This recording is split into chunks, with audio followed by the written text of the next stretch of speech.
Yeah. Live. We will give it a few minutes until we start to get into the nitty gritty. But Alan Thomas, Let's Cards on top of go. Kentucky in what feels like forever. 96-88. Yeah. The waves of emotions are inexplicable. My highs were so high, my lows were so low, but Yes. it feels great at the end of the day to be on top. How are you feeling right now? Cards winning by 8 over Kentucky. I am levitating right this moment. It is a party in my brain. And I think it's a party all throughout Louisville. I think everybody's just on cloud nine, man. Like, I can't believe. Like, did anybody else think we would actually pull that off when they started to come back? I did not. I was like, this is going to be another Duke game, right? It's another Virginia game. I literally was already starting to feel those feelings again. And man, I mean, this team is just, they just keep coming, dude. You know, like, I mean, the worst moments they have are still, you know, like you can still have some hope. Like, there's no like, oh, this team is just stupid, doesn't know what they're doing. So I'm on, like I said, I almost no words, man. I'm ready to party. Let's go, baby. Woo! And the frustrating part was that Duke, the feeling that Duke game had with Zion Williamson when we lost after being up more than 20 points Yeah. was eerily similar, except for with Duke, it felt helpless. We couldn't beat the press. We were turning the ball over constantly. Against Kentucky, when we went from being up 20 to being up only 4, we Yeah. were getting good shots. They just weren't fucking falling. And it was so frustrating. And then Kentucky hit 4 straight threes. And I'm like, oh my fucking God. Oh, I Brain's know. about to melt. Yeah, I was like, oh, here we go, fucking all this shit I've been talking about Colin Chandler, you know, Chandler. Not talking bad about him, like he's a great player. I know that, but I've been making fun of him because he's like the chosen white dude or whatever. And here he goes. You know what I mean? It's always a fucking white guy. It's always the whites. You know, it's always the whites. We should blame the whites. Oh God, it is. It's great. It's great to be on top. I texted some of my Kentucky buddies because they've been snarky all day long, thinking they were going to win. And of Yep. course, I get a response back that says, "Congrats on your all Super Bowl." Right. Whatever makes the loss feel better. Mm-hmm. This is the rivalry. I don't care. Like when people are like, "Look how much you care about us." Of course we Yeah. care about you. You all care about us. That's the Yeah. fucking rivalry. This should hurt when we lose. This should feel Right. great when we win. It Fuck is a yeah. mini Super Bowl. I think it's silly to try and downplay when you lose to be like, "Oh well, congrats. It's just a regular season game." Like no, when Oh, we I know. lost 4 straight games, it fucking sucked every fucking time. You know what they told us last year, Jake? You know what they Hmm. told us when we were like, well, we didn't have Case and Pryor. Some of us made up excuses, right? You know what they told us? They said, fucking cope harder. So my message to Kentucky fans coming at me, look, I had somebody in my mentions like a half hour ago thought they were going to lose by 20. And he's like, oh, well, it would suck to be named Allen, right? Fucking cope harder. Cope with Pope, bitch. What I got to say. I don't give a fuck. I am pulling no punches right now because these motherfuckers deserve it, right? This is our brand. State of Louisville, bitch. State of Louisville. Let's So fucking I'm go. Let's thinking, fucking go. are we going with the new hashtag? It was Revival. Is it now fuck 'em? Is that the new hashtag? I mean, Right. Yeah. Casey Pryor didn't do a whole lot in this game. Only played 2 minutes, but I mean, it worked. Yeah. Yeah. Do you know, like on a serious note, like you know, a lot of my UK friends, like on Twitter, like I am really actually not this way in person. I am right now because I'm in the fucking moment, right? I'm ready to give it to people. But like what we lacked since oh my gosh, Quinn Slazinski's, like when he was like, you know, he got the M1, he was coming off the court and he was like yelling and jawing with them. Like we've been lacking that like on this team. I think everybody could agree with that. And so like for Kaysen to stand up and like, it takes some balls to say that after a press conference in front of a bunch of people that you know, but you're not, I mean, you don't know how they're going to react to that or how they're going to say it. Just to say it, like that speaks to the confidence of the team. And we've just needed that, man. We've needed somebody to come out and say, you know what, I'm calling my shot. And we fucking beat their ass. Honestly, it wasn't as close as the score dictated at the end. I think. I mean, we missed like 8 free throws down the stretch. Like this was a Mhm. fucking beat down. This was behind the woodshed, old school. You know, like 1983 in the Dream Game beatdown. Well, that game went into overtime, of course, but in overtime, the overtime was a beatdown. Needed it, man. I needed it like inject it straight into my veins, bro. This was awesome. It was a phenomenal game. I mean, I think the two people that we wanted to step up the most, or that we expected to step up the most, Michael Brown and Ryan Conwell, they did exactly that. Yes. 29 Yes. points, 5 assists for Michael, and then 24 points, 2 assists for Ryan Conwell. I expected it from both of them, but I'm not going to sit here and lie and say that I was 100% confident that a 19-year-old Michael Brown is going to be able to come out on the largest stage Yeah. and perform like the best player on the court. That talent-wise, we knew he was, but in those big moments, it's hard to predict when you've got a true freshman leading this team. But I mean, he Yeah. came out only maybe 2-3 plays, turnovers, or maybe 4 shots. But outside of that, he was clearly the best player on the floor. Yeah. Would he have like 20 in the first half? This dude is so good left to right. Like, you can joke about it with people and say like, oh, nobody can stay in front of him.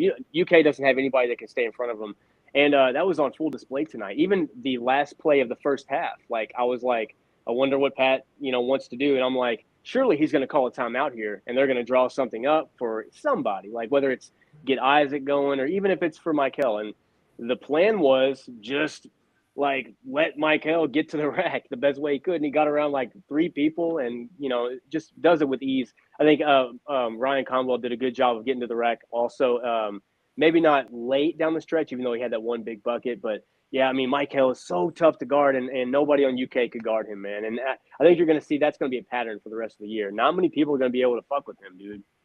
It's going to be fun. I was thoroughly impressed with Michael. I mean, the shooting, the facilitating, the finishing at the basket. That's something. It's an early season, but we haven't seen a ton of that. It's mainly been from the perimeter, him scoring that way. Yeah. But some tough finishes in the paint for Michael. Extremely impressed. Never seemed like the moment was too big for him. Yeah. I will say my asshole sucked up inside of me whenever I heard the announcers go, Michael Brown is on the floor. And I was like, and you couldn't see it. They're down here. UK's got the ball. And also they shouldn't have stopped play. If I was a Louisville fan and that would have happened, I would have been mad because that wasn't interfering with the play. But whatever. Yeah. Whenever I heard Michael's down and he's grabbing at his leg, I was like, oh God, is it the knee? Is it the ankle? And he's grabbing at the shin. And I'm like, well, that's weird. The bone's not out. It's not Kevin Ware. Yeah. And thankfully, it was just a cramp. But in that moment, I was terrified because without Michael, we don't pull this game out. No, I was absolutely shook, man, because I started muttering things that like an insane person would mutter, like when that happened, because I was like, of course it's happened to us, and it's Louisville. This is some Louisville shit, right? What else could go wrong? Just inside, it's one thing after the other, like that. It's like one of those like typical fucking Louisville things to happen. Oh, kid's on his way to the game of his life, early career, college career. So yeah, I mean, but it was so good to like when I watched the replay, I was watching it with my stepson here, and I'm like, we both were kind of like, so what happened? He just kind of like cramped up because he was feeling his calves before it happened. So we're like, so he plays basketball, and he's like, oh, that's a cramp. He's like, y'all are good. That's a cramp. He's a Kentucky fan. So, but anyway, that's why we're doing the podcast out here, next to my garage in the sunroom, and not in the basement, which is next to his room. The pod area is a little soundproof. It's not that soundproof for how I am being right now. Yes, it's not loud enough for it's not quiet enough for this hat. Yes, That's and I was about to say we already got a comment on the hat from Snidely W. My man in the hat is on one. I love it. Go Cards. Thank you so much. And then, of course, we have some UK fans tuning in. We appreciate the views. Yeah. Look at all the free throws. So the free throw differential, Louisville shot 31. Kentucky only shot 16. It is quite the differential. I will say we shot 8 straight free throws to end the game. Yeah. So that number is really 23. So it's only 16 to 23. Still a seven free throw differential, but I wouldn't say that's enough to where you're like, that's why the game was decided. Yeah. So whatever it takes to make the win feel better, complain about the referees, call it our Super Bowl. Yeah. I don't care. Otega Owe was clearly not 100%. Jaden Quaintance isn't here, even though we signed him in March and April and knew that he had a torn ACL. Whatever the excuses are, that's okay with me. I can live with it. Louisville's on top. Yes. I'm looking at these stats and I'm looking through 3-pointers. Do you know the final tally? I know it felt like Louisville hit 10 more threes than Kentucky, but at the end of the day, Louisville 13 for 40 from the 3-point line, UK 12 of 34. So UK shoots a better percentage, makes just 1 less three than the Cardinals. I think that's just Kentucky heating up, closing that gap from 20 to 4, and Louisville just not being able to buy a bucket towards the end of that game. Yeah. Pope teams are going to shoot good, man. Like I didn't expect them to be as cold. Like there were some shots that went up in the first half. I'm like, well, that's typical. And they would just, just like it looked a shot that looks good. Just kind of, that angle, like you're behind the shooter. He's on the corner, or he's like on the wing, and like you're behind the shooter, and like you can just see that it's off. But like I'm like everything like about your mechanics and everything. And I mean, like you lined up, you got set, like your follow through. It was just off. It was just the weirdest thing that like.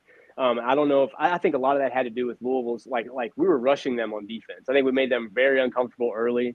But both teams are going to shoot well, like down the stretch. I was surprised that it was Colin Chandler, of course, like we were talking about a second ago.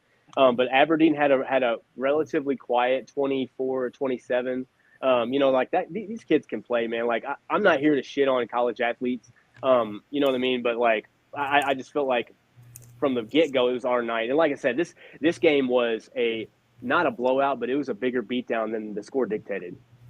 Yeah, you said something there about the defense, and I think the shooting in the first half, shooting early in the second half was amazing. But the defense to me was the biggest thing that stood out. We had Kentucky was at like 53, I think, with like 14 minutes left to go, 12 minutes left to go.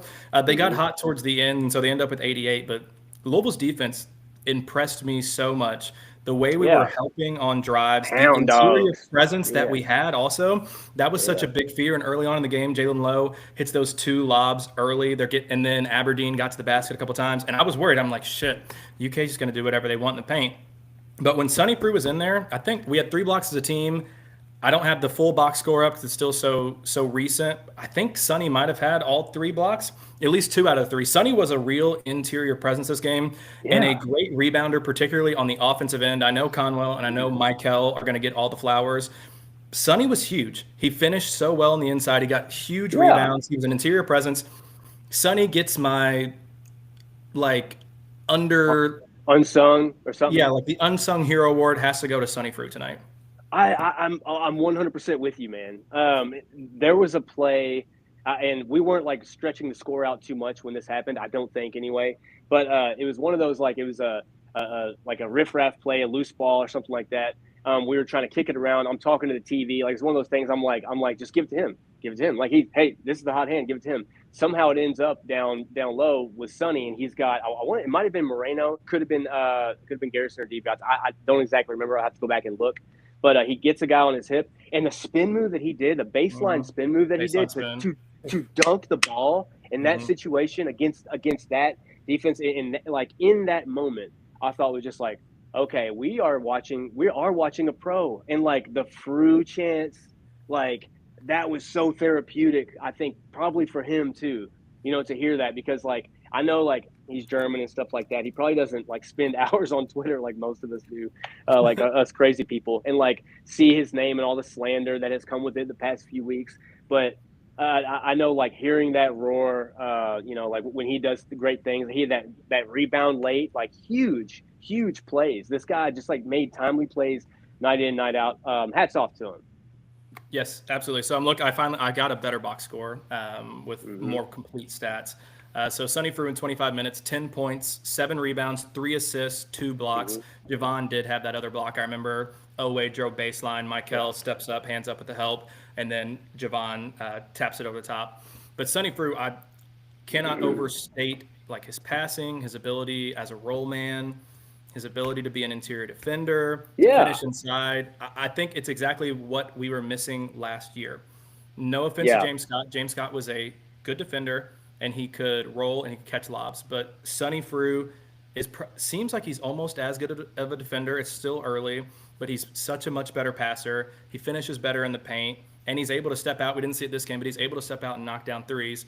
So to me, so impressive. Is there anyone else, Alan, that you saw in this game that outside of Conwell, outside of Michael, the 2 that tallied up 50 whatever of our points, is there anyone else that really stuck out to you, even if it was only 12-15 minutes, that you were like, wow, thank you so much for the Louisville Cardinal? Yes. And I was so glad to see this a few times, but Adrian Woolley, and we talked about this a couple nights ago. We were hopeful that he could do this in this game, play this way. But I thought Adrian Woolley was excellent off the ball. Thought he was excellent. He's another I thought he played confident for the first time this year. Not that he's not confident, but to me, with like my third point of view, third person point of view, watching him play, he actually looked the part that I really wanted to see this year. And I thought that player tonight would be Kenai Roos. You know what I mean? Who didn't see the floor much. It kind of just didn't fit in the flow of the game. But which is fine. You know, like it's all about matchup. Pope teams are tough to match up with, right? I mean, it's just like they shoot the heck out of it. They're physical. They'll take it right to you. Even the guards are physical and chesty.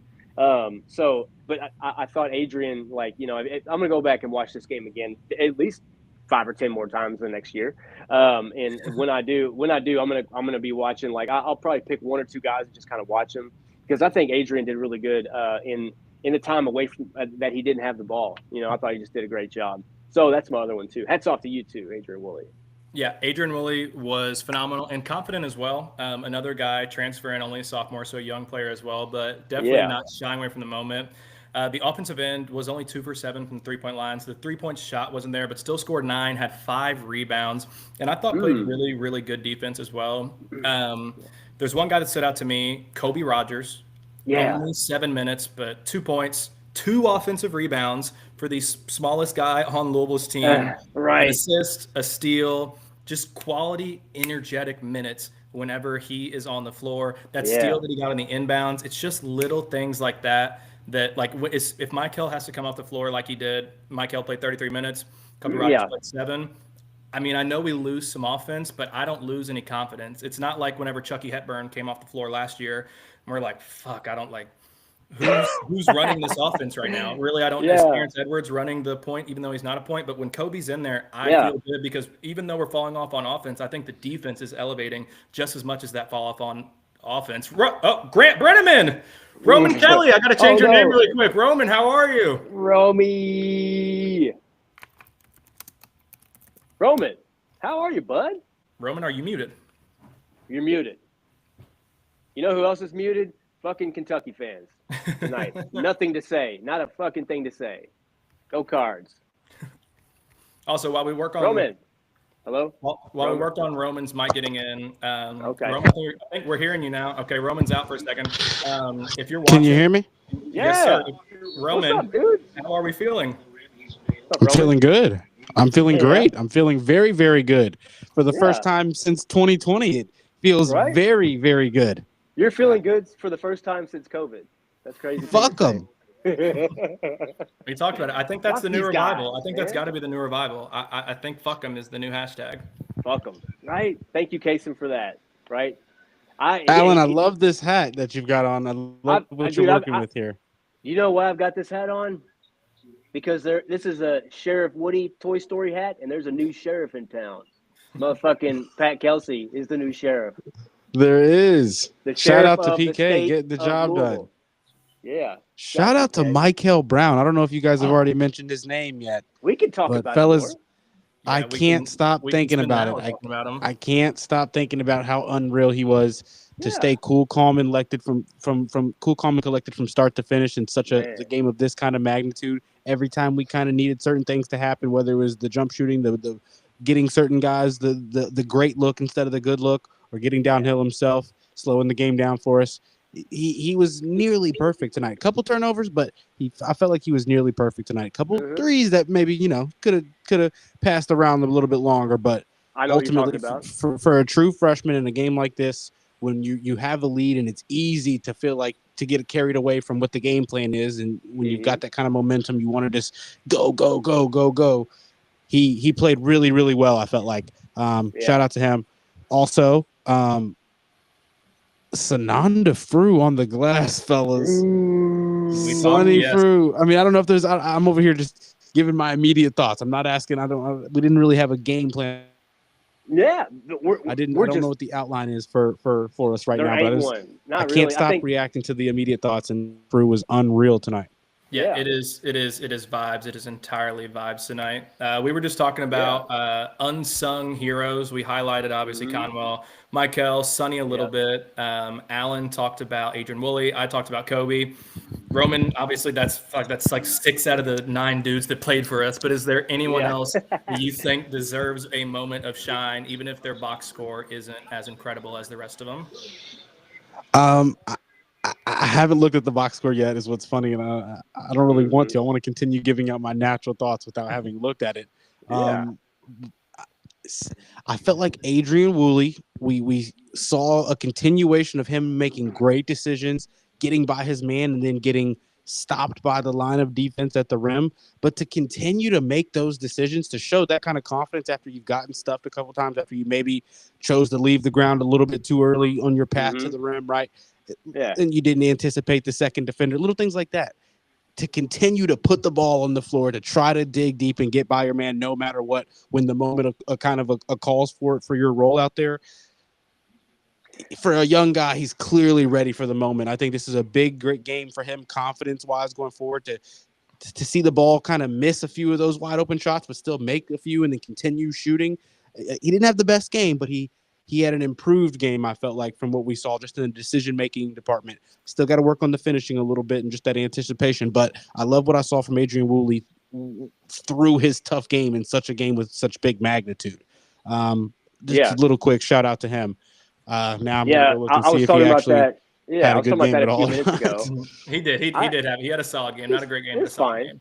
Yeah, it was fine. It's fine. I want to bring up something that going into the game, listening to other podcasts, Kentucky and Louisville side, it seemed like most fans were in agreement that Louisville had the advantage with the guard play, with Ryan Conwell, with Michael Brown, with Isaac McNeely, but the front court was going to be a concern for Louisville because we hadn't really seen much production from our front court, and we hadn't really seen a lot of interior defense. Mo Diabate, 7 points, 4 rebounds. Brandon Garrison, 3 points, 2 rebounds. Ineffective. I mean, the interior, the bigs did a great job, not only on offense, but on defense as well, not allowing Kentucky to have an advantage at really any position. Yeah, neither one of those players had any blocks or steals. No stocks for either one of those guys. While you see Fru get 2 blocks, you see Kanai getting a steal, you see Khalifa getting 3 steals, right? I felt like our front court performed really well defensively compared to what their front court was expected to do defensively, right? We kind of felt like they were going to have the advantage offensively going up against us, and we were maybe going to not be able to make a lot of things happen. I felt like Khalifa on the offensive glass was great. Fru, for the moments he was involved on the ball, he was good. It was not a lot of those moments just because that's not the kind of game we typically play when we're getting defended kind of aggressively out on the perimeter, right? But I still felt like he performed extremely well, kept his head in the game for the entirety of the game as well. So, yeah, I love what I saw from Fru tonight, especially on the glass in particular. All of the front court, like you're saying, I think Ali Khalifa is going to be a polarizing character from this game. But I think I'm going to be on the positive side. Like the first few lobs that were thrown over when he got lost, like Malachi Moreno rolled, they threw it to Malachi. I was like, I was concerned when it happened. I stood up and looked at the TV. I said, get this guy the fuck out of here. Get him the fuck out of here. And I was pissed because I was like, this is what we're going to do. Okay, this is how we lose right here. Right. But I think he found his groove. He started he started overcorrecting when he started to get beat down the stretch through the game. Like that's just defensively. But I thought he was really patient on the offense with the ball. And there's a couple of times where he get it, and I'm like, I don't like when you do this because he just stands there and he looks for somebody to hand it off, and I'm like, somebody go get it from this guy. But I thought like there was a few times I yelled at the TV, I'm like, hey man, you got to do something like put the ball on the floor. It's okay, you can dribble.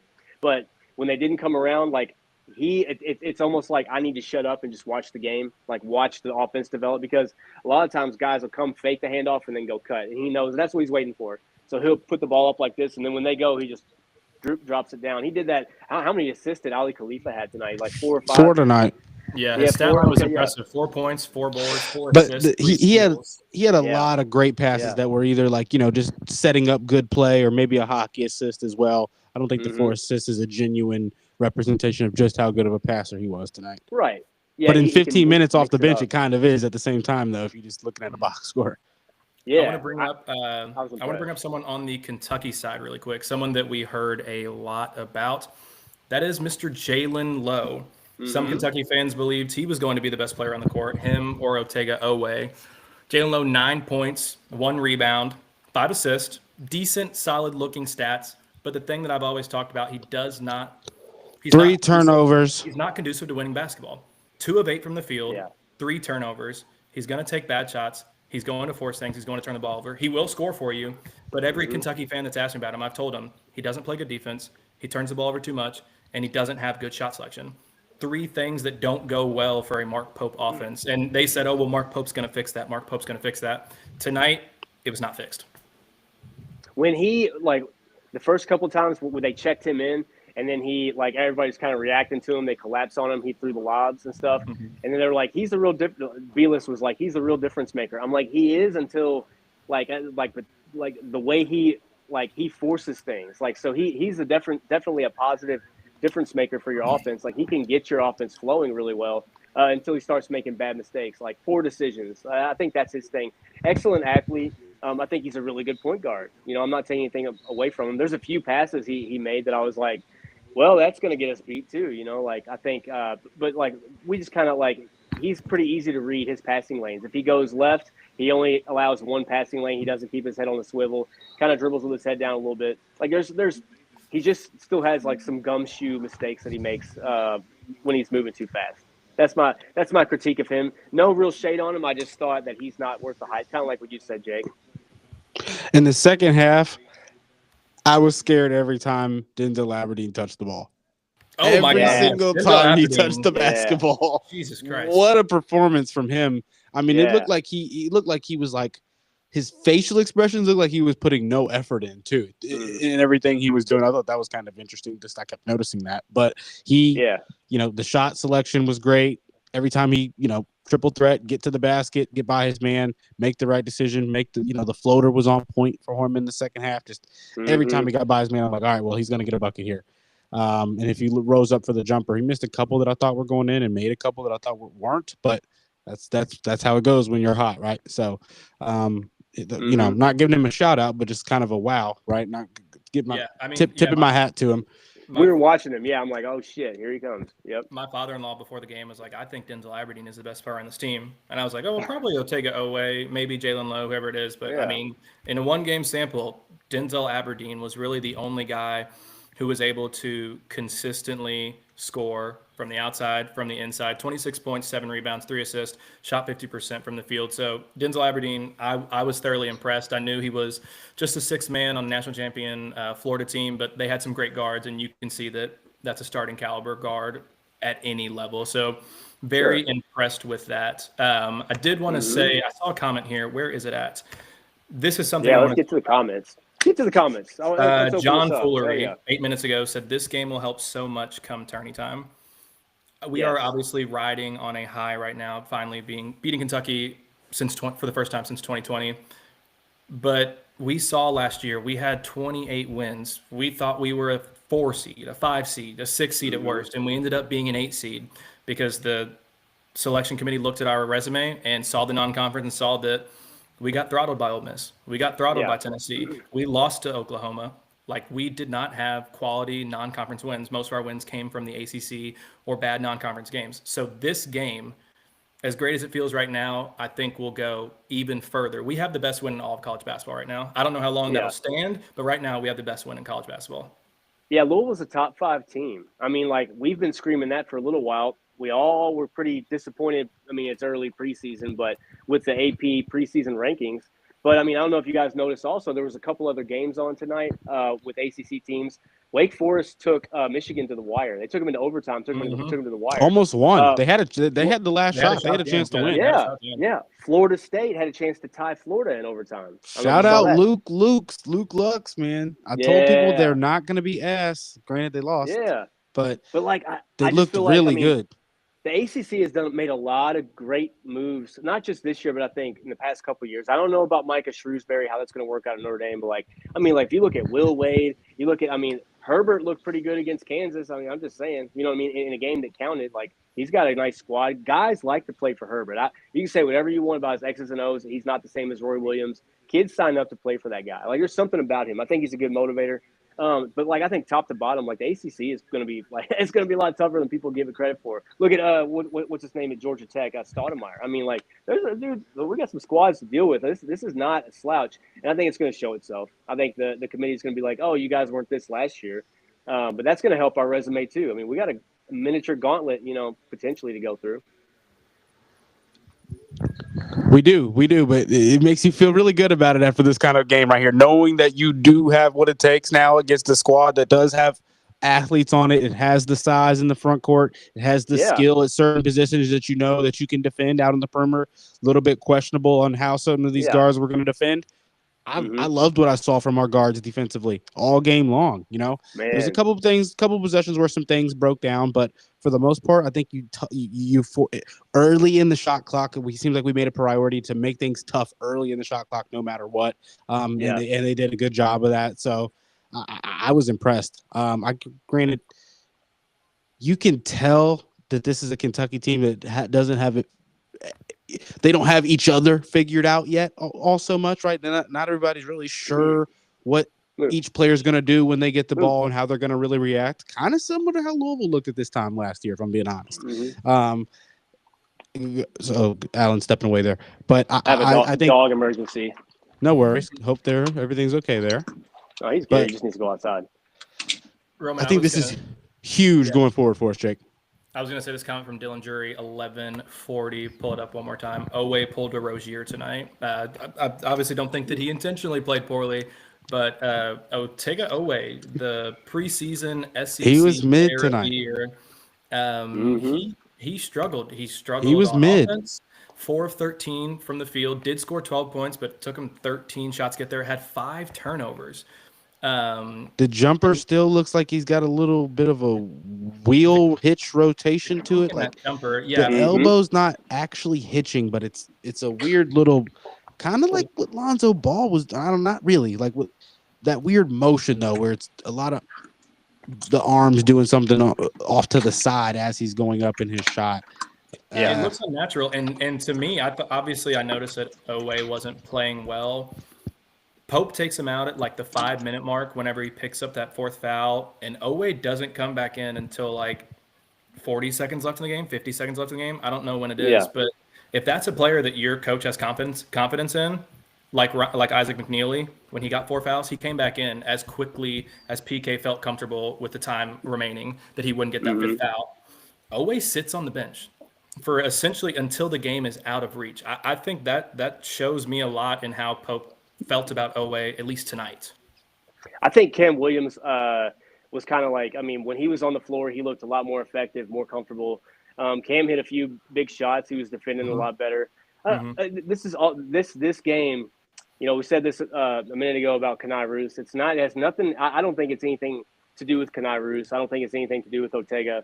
I just think this game, the pace that it was played, the way it was played, it just kind of like there wasn't a need for a player of their skill set. Like you either need to be able to get to the rack at will, or be like a definite role player and not really try to score and force your will, or you have to be able to shoot, man. You have to be a shooter. Like there's a lot of shooters in this game, And Otega, like you said, it's the goofiest. Like Jake doesn't like his wind up at all. I think it's weird. It's definitely a weird looking shot. It's kind of slow. Terrible.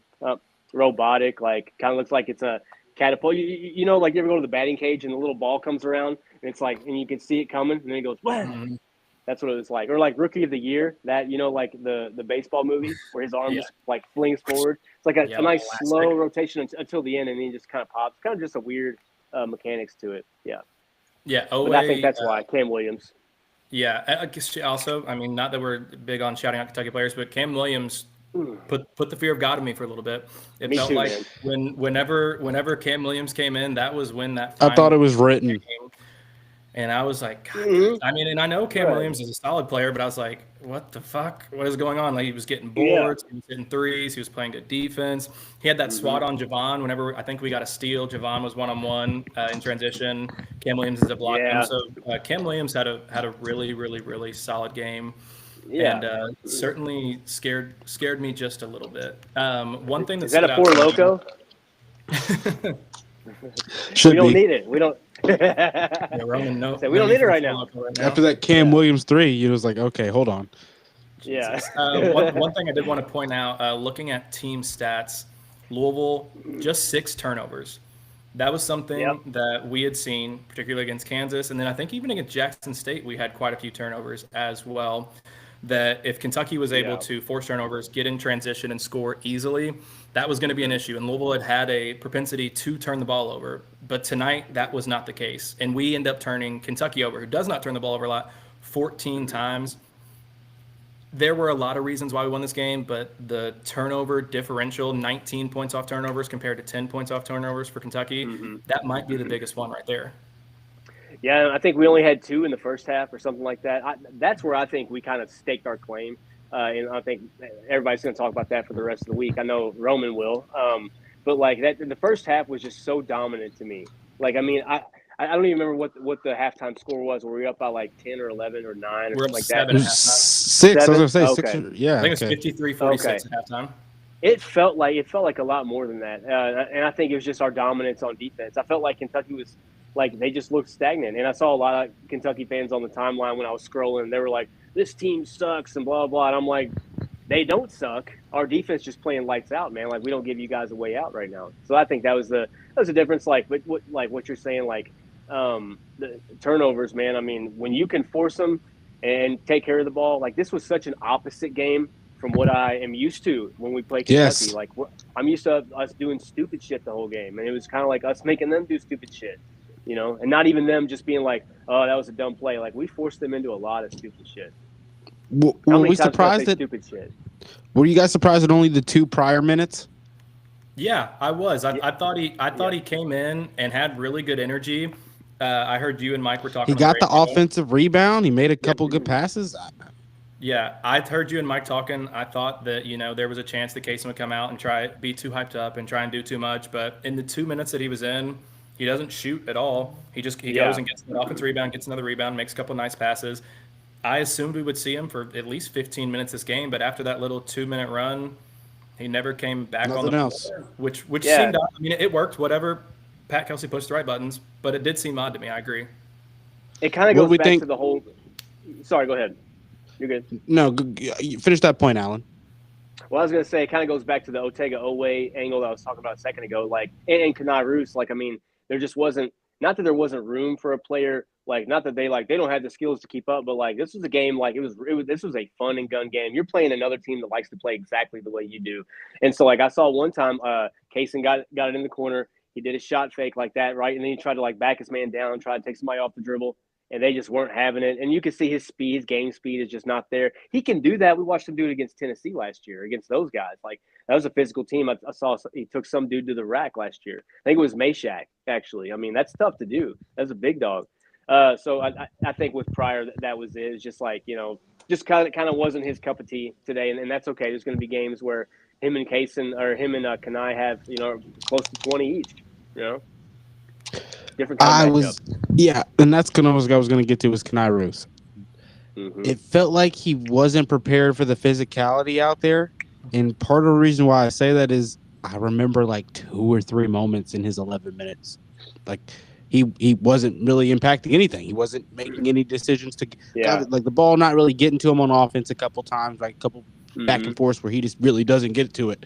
It was funny because we were passing the ball well, but not really as many possessions with a large number of passes like we typically have been seeing. It was like 2 or 3 passes into an assist versus 4 or 5 passes into assists, which I feel like we saw over the first 2 games. Granted, it's Kentucky. You're trying to keep that pace up. I felt like we would literally get good shooting opportunities after 1 or 2 movements, from the perimeter defenders. Granted, Garrison, I felt like more times than not stayed in good defensive position, which forced us into more kickouts and stuff, right? We didn't get a lot of floating type of uncontested layup opportunities hardly at all. But at the same time, I still felt like Kenai a little bit ghosted on us, partially because he wasn't willing to put the ball down with that kind of physicality, right? If he's not putting the ball out on the floor and we're not getting into transition moments with him on the floor, he's not going to really, unless the jumper's falling, he's not going to do much to show himself on the offensive end, which is fair. Yeah. Still a young guy. He's not a top role on this team, even though he's had those 2 good performances. So it's not like I was expecting him to go crazy, but he didn't earn more than 11 minutes is basically what I'm getting at. Yeah. What's your all's take on or reaction to or grade for Isaac McNeely tonight? Like I thought he was great. Underrated, great What'd defensive performance from him tonight. Okay. I was going to say the 3-point ball wasn't falling as much as we want to. Still shot 3 for 7, so I mean not terrible.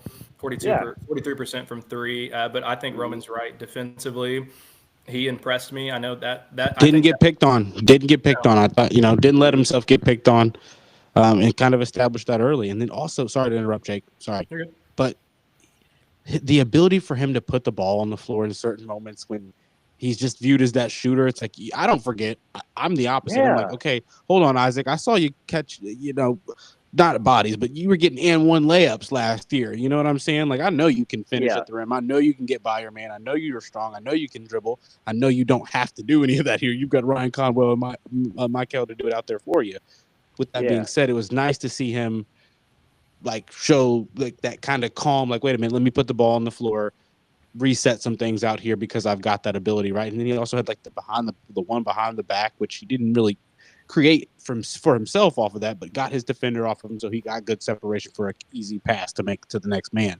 Just little things like that, right? Like Rain Smith wasn't as prone to that, and off-ball players that are typically just shooters, they don't get that kind of rhythm or comfortability within a game more times than not. And just to know that he has that savviness to just go out there and always kind of make the right decision with the positioning of the basketball. If it's not a jump shot, love that about him. And then, like I said, he didn't allow himself to get picked on. It felt like defensively looking back. Yeah, I think that's a big difference between this team and last year's team. As much as we loved Rain Smith, and we do love Rain Smith, he did come with limitations in his game. He was a great three-point shooter, possibly even a better three-point shooter than McNeely, but the defense is clearly so much better from McNeely. The rebounding, the ability to play make, the ability to score in the paint as well. McNeely, 9 points, 5 rebounds, tied for third most on the team, 2 assists and 2 steals as well. So he was everywhere. Even though he did miss a few open threes, and also it's kind of unfair. I just think every time I see him shoot a three, I think it's going in. So when he does miss, it feels like he's missing more than he actually was. Like he shot 43%, but it just feels like he's missing more because every shot he takes, I'm like, it's going in. I love the high release catch, keep it high. Oh, yeah, the little – he didn't make one of those. He didn't make. He shot 2 of those, and he didn't make one. But those looked really good. That's that no dip. That's that no dip right there. The no dip, yeah. Yeah, the no dip. Yep. And that was one thing I was going to touch on. Is like he's definitely like improved his shot mechanics great. But yeah, I mean, I think when he's handling the ball, he has a good diameter for like keeping the ball in front of him and keeping everybody else out. Like he gets his butt down. He has good angles with his knees and thighs and everything. Yeah, keeps his shoulders over the ball. Yeah, and he really I guess accentuates like how broad he is. Like you really don't notice it. I really don't notice it because he's so short compared to everybody else out there. But I'm short at 6'3", 6'4", right? But I mean, like when he gets down, I mean, you can really tell that this guy's in the gym and stuff like that, and it really he carries the ball really strong. But yeah, I wasn't like overly impressed with him, but like those are the few things that stuck out to me. I mean, I was good with it. Great minutes from him. Yeah. Jalen Lowe hit that three, tried to shake his head walking back. Or was it a three? Or I don't even remember if it was him who hit it. I just remember he made the play, and he was like going like that when he was walking back to the crowd. Like, boy. I don't think he made a shot after that also. I'm pretty sure that was like the last shot he made. Yeah.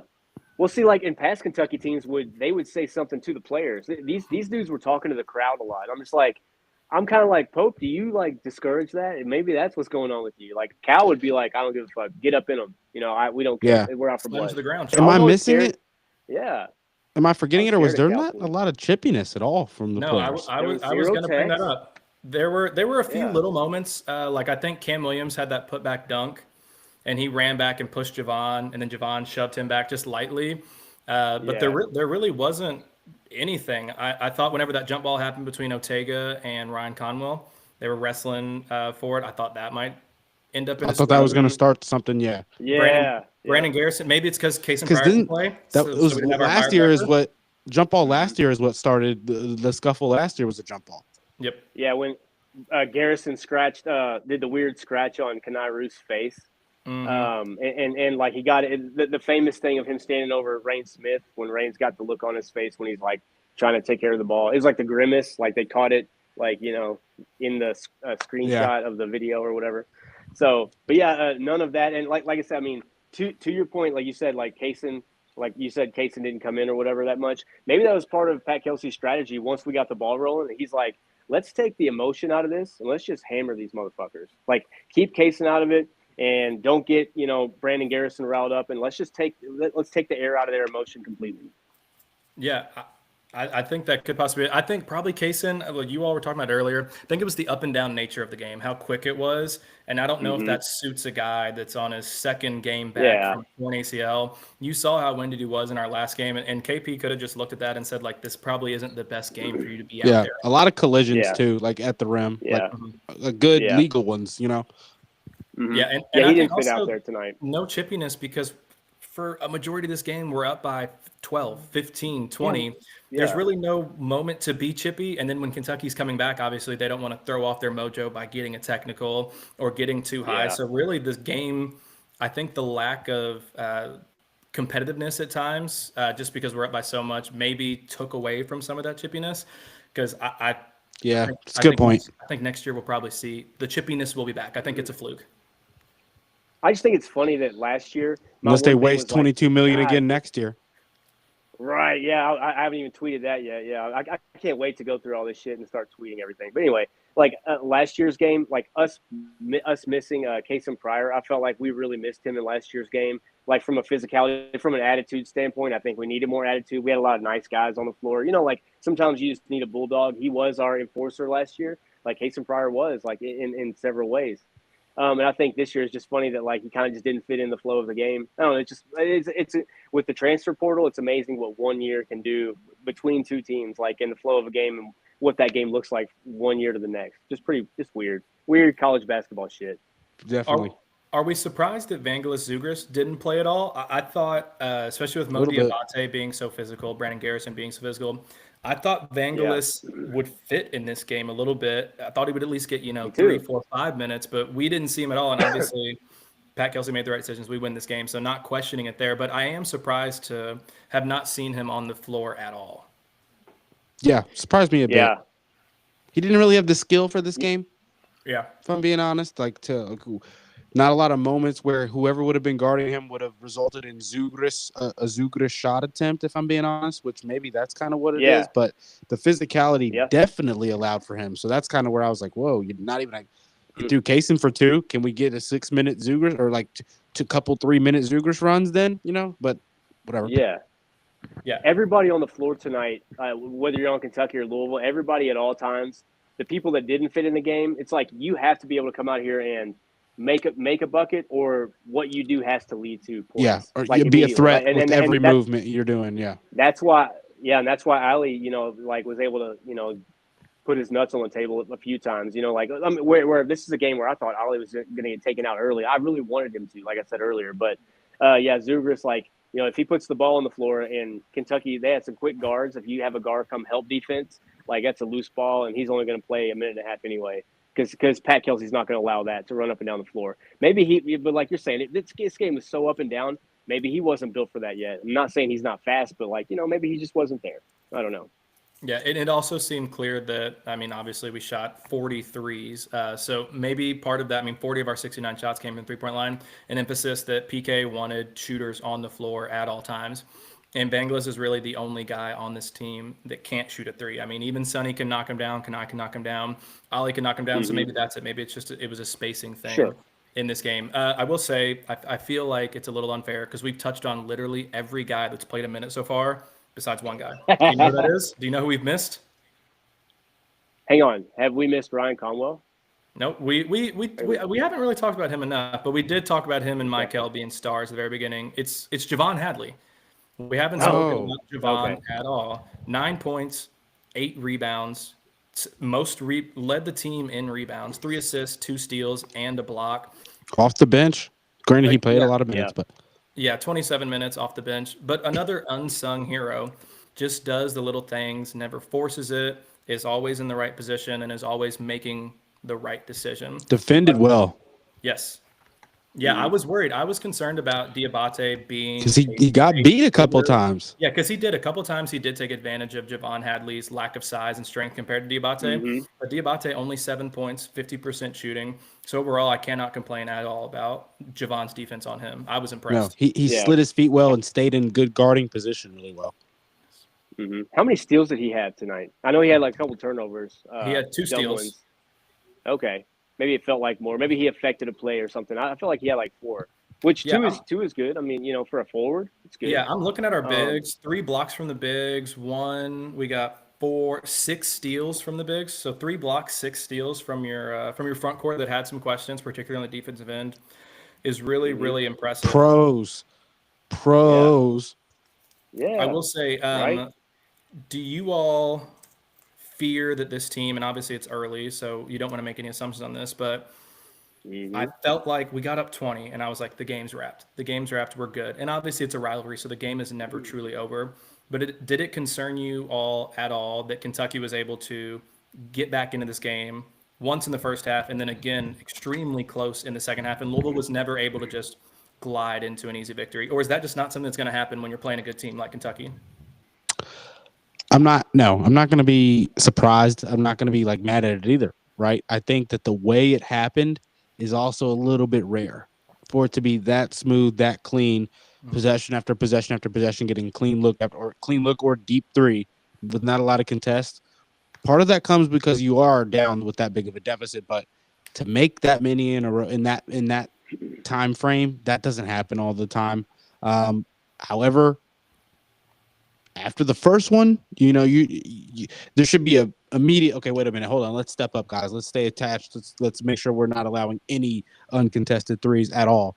But at the end of the day, it was really high level shot making there at the end. Jake, it felt like it was. It felt for a Louisville fan. Oh God, here we go. Too good to be true, happening right before my eyes yet again.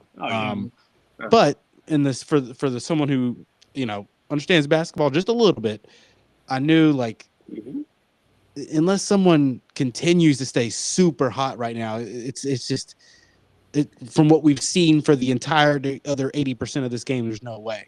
But hats off to them for staying in it, trying to, I hate to say the word, fight though, and to do what they had to do to get back into that game, because they did. But granted, I just don't think, Aberdeen and Chandler looking like that at the end of that game. That's kind of rare stuff. To be honest with you, though, I wasn't worried because I even turned to my stepson and I said, well, this is what Pope teams do. There was a couple games last year. I want to say Gonzaga, they were down by 15 or 16 in the second half, came back and won that game. I'm pretty sure, something like that. There was another game, there's 2 or 3 games, I think, in the SEC play where they were down double digits and came back and won last year. And that team's just built to do that. And it's like the old saying, like the basket doesn't get big. The basket gets really big when you're up by 20 or down by 20. You know what I mean? Because when you're up by 20, you're feeling yourself. Confidence is high. Basketball's a game of confidence. When you're down by 20, you're going to lose by 20 anyway. Fuck it, I'm going to throw this up here. But that's when you really lock in. Like the pressure's just gone in in both of those situations in the moment, right? Not overall. So I think when you see Colin Chandler pulling up from deep, when they're he's already hit a couple. He's kind of like, I got us here. So I'm taking this shot. Like, you're shooting with confidence. It was kind of one of those. Of course, the deep one he hit, it was kind of like, well, of course he hit that. But I'm really not surprised or concerned. And we ended up winning by 8 points, missing the last 7 of 8 free throws or some crazy stupid shit at the end. So this game, like I said, like I keep saying, this was a bigger deficit. This game felt like a bigger deficit than it really was. Yeah, and I was going to bring up the free throws. Broly brought it up. Free throws were disappointing at the end. Yeah, 1 for 8 is a horrible way to finish. I think probably some of the worst free throws. 7 in a row we missed? Yeah, 7 in a row. Yeah, 2 from Conwell, 4 from Javon, and then the first one for Conwell again missed it. Thankfully hit that last one. Free throws were disappointing. I think that's a fluke. I'm not going to put any substance into that. What I will say, Javon Slick can't shoot free throws. Yeah, let's not have Javon. Javon threw the ball inbounded on the last play. That was clearly intentional. But impressive and really understated in that is the fact that even though we missed 7 straight free throws, Kentucky scored 0 points on the other end. That could have been a huge moment for defended without fouling. Great. We defended so well. Yeah, that was surprising because that's an old Louisville shit right there, where it's like miss free throws, let them back in the game, and then we all bitch about it on podcasts like this and to each other at the water cooler the next day about how we blew this game. We beat ourselves. That whole thing, I am so tired of doing that shit, and we didn't have to do it this year. So thank God. Crazy that we were sitting at a 7-point deficit for those 3 Those three attempts that they had, we were at 7, up by 7. All the plus 6.5 betters. I had a little bet on the plus 6.5. Obviously, you know me. That's true. You know me. I got the plus 5. I had the minus 5.5 as well. But I was really, really surprised to see us handle missing those free throws with that kind of composure on the defensive side after that. Yeah, no, I think that's such an easy way to lose that game is miss those free throws and then compound it by not playing good defense on the other side or fouling and they're hitting free throws. We didn't do that, especially that play at the end. Did Jalen Lowe drive baseline and then step out of bounds? Ryan Conwell forced him out. Yeah, Jalen Lowe? Yeah. Conwell. Yep. Yeah, really, really great impressive defensive play at the end. One thing I want to point out as well: freshman versus freshman comparison. There are probably some poorly minded Kentucky fans that may have came into this season thinking that Jasper Johnson was as good of a player as Michael Brown. Obviously, we did not think that. I think majority of the nation did not think that. But I know there had to have been some Kentucky fans out there that felt like their freshman class was just as impressive as ours. Jasper Johnson tonight, 6 minutes, 0 points, 0 rebounds. 1 rebound, 1 assist, over 4 shooting. Michael, 29 points, 5 assists, 2 rebounds. That's something that Louisville's not used to at all, is having the best player on the court, the best freshman on the court in this game, and that was truly the difference. It was. Dude, we're not used to this at all. I mean, you can't find me another fan base that, not saying we're like the best team ever right now, but I think clearly we're a top 5 team. I think the next rankings, are going to reflect us in a really positive light. But to go from what we came from, to then go to where we went, and to come back here only 2 years into this tenure for Pat Kelsey, I really just don't have words. I'm gonna have to sleep on this and wake up, and then it's gonna be the best coffee ever, man. Tomorrow, once I get to get on Twitter and see because I haven't even seen it. That's kind of where I vent and get all my emotions out. I'm not gonna do that me and you. If you're a Kentucky fan, I'm not gonna sit here and point my finger and be like, yeah, fuck you, man. I do that on Twitter, because it's not real life. Okay, you do it. You do it. Leave it to Roman. I mean, that's why we're here. Right? That's why we're here. That's why we're right here. But in life, I'm really not like that. Not well. I think I used to be. Maybe not like that anymore. Some people might argue that. I don't know. But yeah, feels good. Feels great. So one thing I want to talk about as we shift towards the end of this podcast is the importance of this win for Pat Kelsey. Huge. I think Roman, you might have said it, or Mike might have said it, but getting that earlier today, getting that monkey off the back in the second game, because going into year 3, we still haven't beaten Kentucky. Maybe we only win one NCAA tournament game, or God forbid, we don't win another NCAA tournament game, and we're hearing the same things over and over again. Can't beat Kentucky, can't win in the tournament.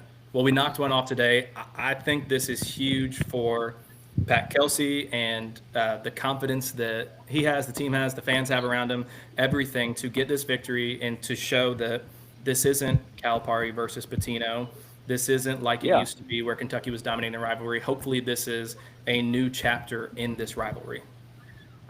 I think it is, fellas. I think when we were up to that 18-point lead and they looked like they were nearly out of it, that was the sign right there that there was a flipping. There's a new sheriff in town, and they announced themselves. Granted, we wish we could have got to a end score that replicated a deficit like that, but they know what happened. They know that they took a little bit of crazy shooting at the end to make it look a little bit prettier than it really was.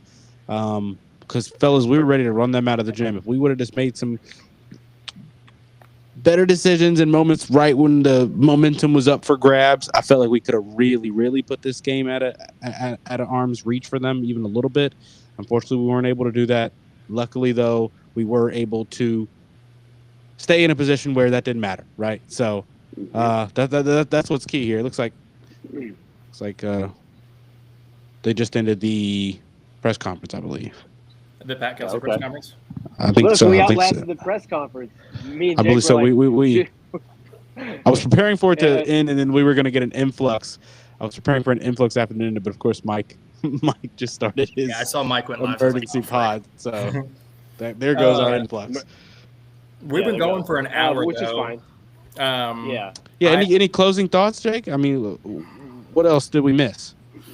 Yeah, I mean, we talked about literally everybody. I guess one thing We talked about him briefly in the very beginning, just Ryan Conwell and Michael Brown being the reasons that we won this game. But we really haven't individually spoken about Ryan Conwell's game. 24 points, 1 rebound, 2 assists, 2 steals. Shooting wasn't the best, 6 of 16 from the field, but did knock down 8 of 12 from the free throw line, I believe is what it was. 8 of 12 it was? Yeah, I mean, and it felt like it was like 9 or 10 free throws for sure.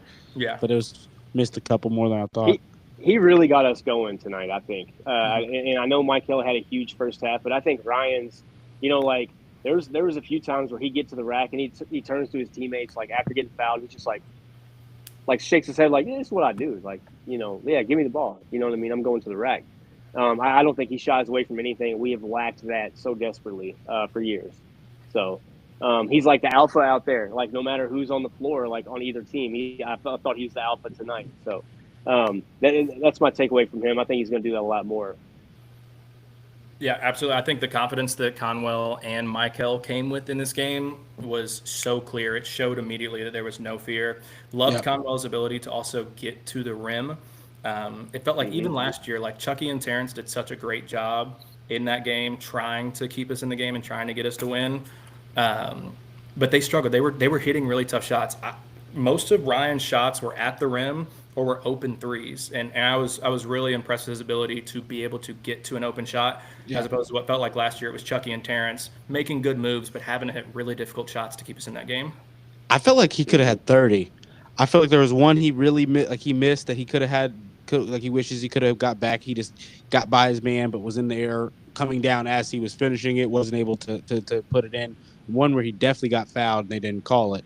You guys remember the one I'm talking about there? Like he seemed like he kind of just threw it up there, but on the replay it looked like he got slapped and he was complaining like he got fouled. So I'll have to go back and watch. But he had a very, very impressive game on the offensive side. His ability to stop and change speeds is pretty much unguardable so far from what I've seen.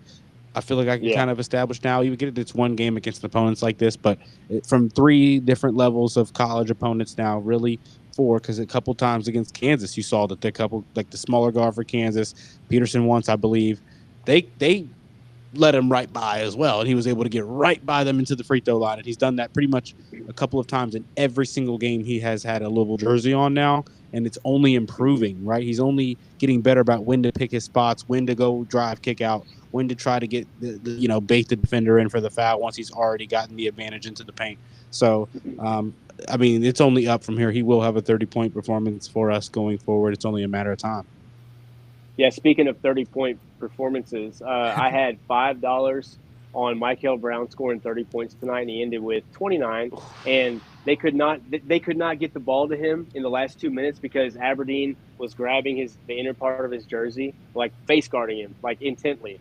That's when we started missing all those free throws. And then I felt like Pope was kind of like, yeah, this is working, so let's keep it away from Michael.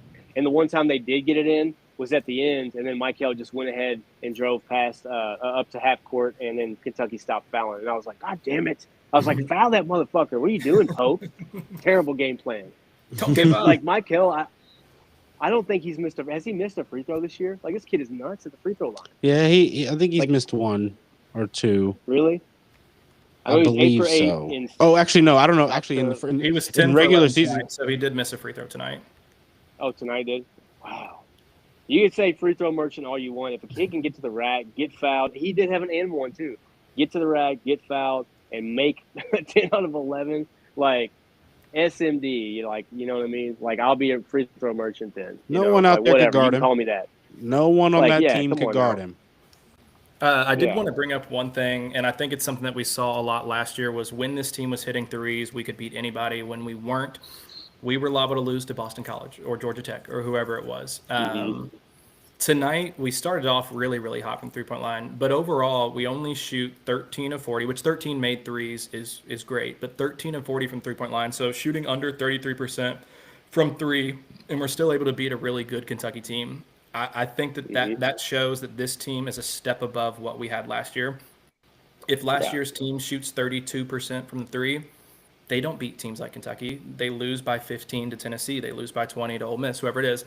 This team, though we shot really well in the first half, overall didn't shoot all that well, and we're still able to come out on top. I think that's something that sticks out that makes this team a step above what we had last year. Mm-hmm. What I had just to, like, compared to last year, like I had some overreactions last year. At the beginning, I was like, "Oh, we might go to the Sweet 16," like things like that. Like I was shooting for the stars, you know. I was like, "Oh my god, I think we're gonna like win tournament games." That's the number one. That's the number one KenPom team, Allen. That makes us. We're Final Four bound, and that no reason not to be in the Final Four now. Beating the number one, up like 18, up 20 on the number one team in KenPom. Dude, that makes it. We're the number one team now. Yeah, I watched a little bit of the Florida game tonight. Not saying like that's the defending national champ. I know they're not what they were last year without, Clayton Jr. But like I mean, I watched a little bit of that Florida game, and I'm flipping. This is at halftime, and I'm flipping back and forth. I'm like, man, this team we can run this year. Like I don't know, man. I was thoroughly impressed. I have a lot of overreactions. I think one of them is not an overreaction. I don't think Final Four is an overreaction. I think it's very real and obtainable. I mean, I don't know what kind of buzzsaw you can run into, because I thought Kentucky might be a buzzsaw just from a shooting standpoint, just based on the Jackson State game and all the open looks we gave them and how well they shot from three and how easily they were able to get to their spots. But we didn't see that. I know Kentucky hit some shots, but we made things very difficult for them. I don't know, man. I'm pumped. What do you think, Jake? Like overreaction? Like, do you have like an overreaction based on tonight? We have other teams similar to Kentucky that we're going to play. I don't know. What do you think? I think this is maybe the best team in the nation. I think it can be argued right now. It's too early to definitively say that, but we've got the best win in college basketball right now. That. And, I mean, you look at the top 25, Houston, Purdue, UConn, Duke, Arizona, Michigan, BYU, Alabama, Kentucky, Florida, Texas Tech, and then we fell to 12 this week. None of those teams I listed. I mean, Houston, I think, is a very good team. Purdue seems to be flawed. They've got three really good players, Braden Smith, Trey Kaufman-Wren, Brennan Lawyer, and then Oscar Clough. So 4 really good guys, but they haven't looked the best. UConn has looked okay. Not really athletic. Yeah, Duke, Arizona. This is a very open to me right now, and it's early, but to me this is a very open field for anyone to win the tournament. There's not a clear Duke with Zion and RJ Barrett or a team like that where you're like, fuck, we got to play our best game to beat that team. They're just so talented. So I think coming off this, if you want to give me one big takeaway that's probably a little crazy to say, I think Louisville might be the best team in college basketball. I love it. I love it. I'm not going to go that far yet. I will say we are a top 5 team, and Final Four should be the expectation. Granted, I feel like when you say that, sheriff in town. That feels like implying that you're okay with losing in the Final Four, which I am not. But being one of those teams that is in that realm where you're one of the best 4 to 6 teams left in college basketball, 4 to 8, obviously. That's what we want to be. That's what we can be. 4 to 8, yeah. Yeah, and I think number one team in the nation is hyperbolic, but I truly think that is in the realm of possibility after seeing this. That's a conversation. Yes. If you listen to the radio tomorrow, and some of the more, I guess, not tempered radio hosts, they're gonna say this. I mean, like, you know, I think, like me, like you guys, like, okay, namely you, Rutherford, and Maven and Rummage, especially Rummage, like those you 4, like that's gonna be talked about. And I think like there are gonna be some people that are gonna try to rap. Like some people are different about it. Like I listen to a lot of radio.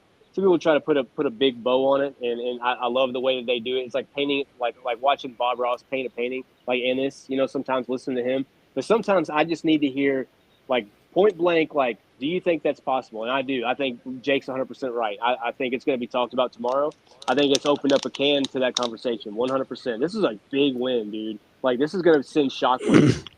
This could remain the biggest win in college basketball all season long. It has they're projected to be very good. They've got the depth to be very good all season long. They shouldn't have any moments in the season where they have a drop off if they continue to improve, right? Losing to what is probably going to be the best shooting team in college basketball, it's more of a hats off, right? You don't feel like you have a bad basketball team. You just lost to Louisville. You just lost to what is probably going to be the best rated offense, one of the best rated offense, already the fastest paced team after misses or whatever, you know. So I think that's part of it for them. But with their schedule looks like, if they can go get wins after this and the ranking that they were going to have, they're going to continue to stay high and only get higher as well, which has the opportunity for this to be like one of the top quad one wins for any team all season long, which is just insane that we just got that on November 11th. Yeah. Speaking of like November what if they 11th, run the table in the SEC? Speaking of November 11th, now that we won, do we just keep playing this game as early as possible, make it the first game of the year next year? Yes. Yeah. Mm-hmm. I hated this game to be played on Halloween next year. Yeah. I hated how early it came. I mean, like, make it November 10th next year. You're right. Let's just keep. I mean, whatever tonight. It's a Tuesday. Whatever 1 year from now, so it'll be what, the 12th, I guess. Whatever that day is, do it on the 12th. We can do it in Rupp Arena. I don't care. I don't think it'd be that much of a difference. Yeah, I love the early because and also, dude, like tonight sold a lot of tickets. Josh Hurt is doing backflips in onto his balcony right now, or from his roof to his balcony. If he has one. Because he sold a lot of tickets tonight. Not him, but Louisville basketball. I mean, like, there's people that are, had a few celebrating right now. Like, man, all right, well, who's next? I know I'm already thinking about who's next. Who's the next big game? I'm really looking forward to this season now. And I'm not a season ticket holder, but I'm going to be looking at some ticket prices for sure. Maybe some ticket prices in Indianapolis in early April. Might be looking for those. Maybe to get a good deal. I don't know. Yeah, Alan's no good deals looking right for a way to get to Indy. It shocked me. I heard the ESPN broadcast team said that this was the first sellout at the Yum for Louisville in 6 years. I think is what they said. Yep. Which, I mean, it makes sense. Kenny Payne's years we weren't going to sell out, and I guess the back half of Chris Mack's era. So Michigan. Also, I'm assuming it's that Whitehead against Michigan. I'm assuming that's what it is. I was there we were in the last row. That was a fun one. If that one wasn't sold out, I would love to know which game was, because that was a fucking zoo in there. That's probably it. I think that has to be it. I'm looking at the schedule now. I don't think this will be the last sellout for Louisville. Unfortunately, the rest of our non-conference, when we play good teams, is either at a neutral site, 30 miles or on the road, or on the road. We've got Cincy, I believe, neutral site, and then Arkansas at Arkansas, Indy neutral site. We do have Memphis at home, Tennessee on the road. We do get Duke at home on January 6th. So I think that could potentially be our next sellout, especially if that's 2 top 5 teams right there. Boys, I feel like I've talked all the things that I can talk. I could probably do this for another hour if we wanted to. Are there any other? My AirPod's about to die. That's what I was going to add to the conversation. So that's it. That's all I have to add. I'm just super pumped, and I feel so blessed, dude. Like we fucking earned this so much. Finally, it fees good. God. It does feel good. And for the Kentucky fans that are on the losing end for the first time in a while, don't underplay it. Yeah, don't underplay it. It's okay. It's everybody. It's both teams Super Bowl. Like, it's okay. Everyone cares about it. That's what makes the rivalry. You're a loser. Take the loss. You on sucked. The chest, like we have, and move on. Your best player looked ass. He did. All right, let's get out of here, boys. Thank you so much for late night live pod. Thank you all to everyone tuning in. This has been the State of Louisville podcast. Cards play Saturday, 11 a.m. against Ohio at the Yum. State of motherfucking Louisville. Get out there and cheer on the Cards, who hopefully next week will be a top 5 rated team. Good night, guys. Go Cards, and fuck them.